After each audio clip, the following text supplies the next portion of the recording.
Hey guys, welcome back to the Friday Vlog, where we discuss activity that goes on here with the BuzWeaver channel. That includes things like current events, headlines that are in the news, pop culture, social media, technology, and items of interest that come up during the week that allow us to have a little bit of a dialogue. If this is your first time here to the channel, welcome. If you are a follower on alternative tech and or subscriber here on YouTube, thank you, all of you guys, for your continued support. From Reclaim the Net, an excellent source for online information, by the way, a little bit of a plug for them. After many were banned online for saying it, it's finally admitted.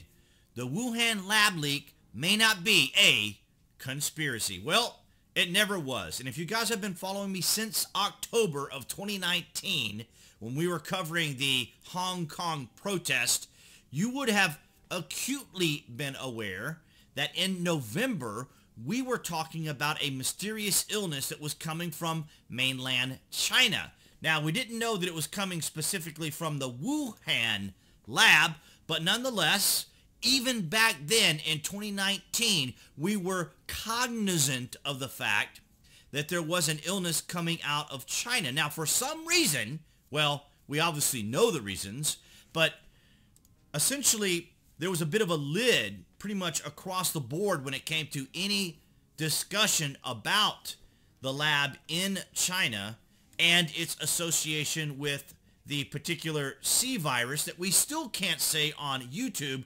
without being demonetized. But the reason this is significant, and all of you who have followed the channel since day one know exactly why all of a sudden this is being discussed, and that is because President Trump is no longer in office. And why is that important? Because President Trump was specific when he said that the virus came from China, and it did. Now, I totally understand the situation with the Chinese and the CCP. I have no issues with the Chinese people. My issue, of course, is with the CCP specifically because, of course, they will cover things up because China will go absolutely out of its way to ensure that it is not embarrassed, belittled, demeaned, or in any way looking as though they are losing face, which is a big thing in their culture, which is called face. And that means that, they don't want to look weak, inferior, or more specifically, do not want to be embarrassed by anyone, much less foreigners. From the Wall Street Journal, intelligence on 6 staff at Wuhan Lab fuels debate on C-19 origin. No, there is no debate. We know where it came from.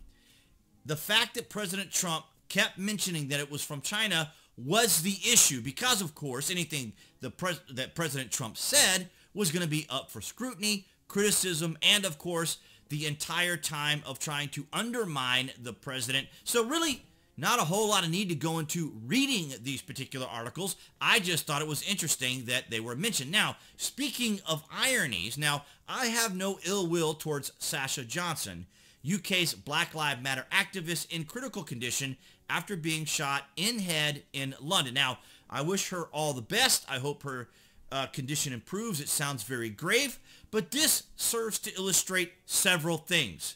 Number one, only criminals in the UK have weapons, or better yet, only criminals in Europe and UK where strict gun laws are enforced do criminals have weapons. So essentially what happened here, and I found this very unique because I stayed on top of this, of course, because here on the channel we keep up with Black Lives Matter, Black Bloc, and Antifa as being the activist of activists here in the United States who apparently, obviously they can enjoy the luxuries of this country that provide them with the protection of our Constitution to scream for communism and socialism, whereas in these countries that actually have socialism and communism, they can't necessarily protest in all of those particular countries. So I find it kind of ironic. Now, the thing here is, of course, as I just mentioned, in the UK or Europe where gun laws are extraordinarily strict, only the criminals have guns. Now, here's the interesting key point here, and that is that it took over a day or several hours, or I'd say about 48 hours from when the initial story started, for them to actually identify the assailants. And as you know, and I try not to make it out to be an issue because these sorts of situations are tragic.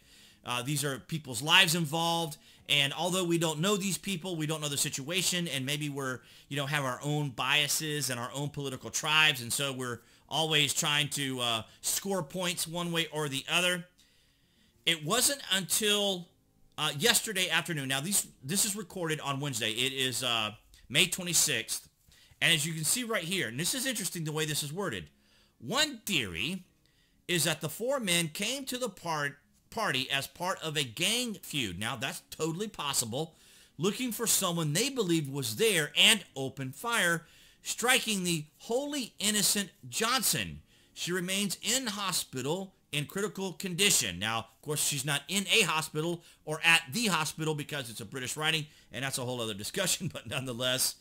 One theory, it says here, actually it was 4 black males who went in there. Now, you see, again, I'm not trying to overly emphasize this point because I think it's just so sad to see this sort of thing where the media just holds back and holds back, whether it's the situation in Wuhan, whether it's a situation that's clearly obvious that this was not a hate crime, as it were, or what the media likes to rush to when it comes to any sort of a shooting. They're always looking for that white Trump supporter, Bible thumper, conservative, Republican, or far-right person, and it doesn't ever seem to be that in many, many, many of the cases. And in this particular case, it was the same situation. It's just riddled and filled with all sorts of things the left always talks about that they blame everyone else for. So I wish Sasha all the best. I'm not sure what her condition is right now, but I think it's very sad and typical of the media for not specifically giving the details of who these particular people are, because this clearly illustrates there is a narrative. Speaking of narratives and police, India demands Twitter stop labeling lawmaker tweets as manipulated media. Now, everyone knows that President Trump was banned off social media. And even Merkel and even Macron of France were upset with social media giants here in the United States because they were able to shut down a world leader. And of course, in Europe, that is absolutely not going to happen. They are not going to let a private citizen or a company shut any world leader down. And that's basically what's happening here with Twitter, who have been kind of, as usual, manipulating media. I like the way they worded it, manipulated media. They edit stuff and they censor. That's what they do. That's what Twitter does when whoever is posting what they're posting doesn't go with the leftist narrative.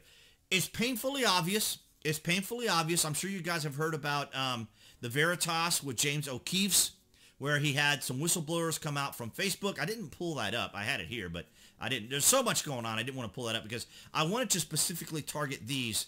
So essentially what happened, and it's not mentioned really in detail here with Reclaim the Net either, but basically the SWAT team, as it were, there in New Delhi actually went into the offices. Now, it was after hours and so forth because I guess they didn't want to create a big, huge scene because it is a business there in India. And, of course, it employs lots of Indians. So, of course, they didn't want to make the biggest of biggest deals. But I just thought it was very interesting where we have yet another example where a foreign country specifically targets Twitter and goes after them for manipulating information. Now, of course, places like Germany or France can address this and just shut things down if they wanted to, because of course they've been trying to sue Apple forever, ever since I was an Apple specialist back in 2006 when the EU was going after them for iPods. When you downloaded music and stuff like that, people wanted to be able to share their music on other devices and things like that. So that goes way back to 2006. But anyway, I thought it was entertaining and interesting at the same time that we see Twitter being targeted by countries that will go in and handle business. Now, of course, they don't do that here in the United States, which is another reason why a lot of these platforms get away with what they get away with, because they too, like the activists in our country, have the luxury and protection of the Constitution and our laws. Now, to finish it all off and round it off, we've got some good news here. The National Guard troops to return home from the U.S. Capitol this week. I'm not sure what all was going on after the whole incident with the January 6th, but this was one of those things that they could drag out and drag out and drag out.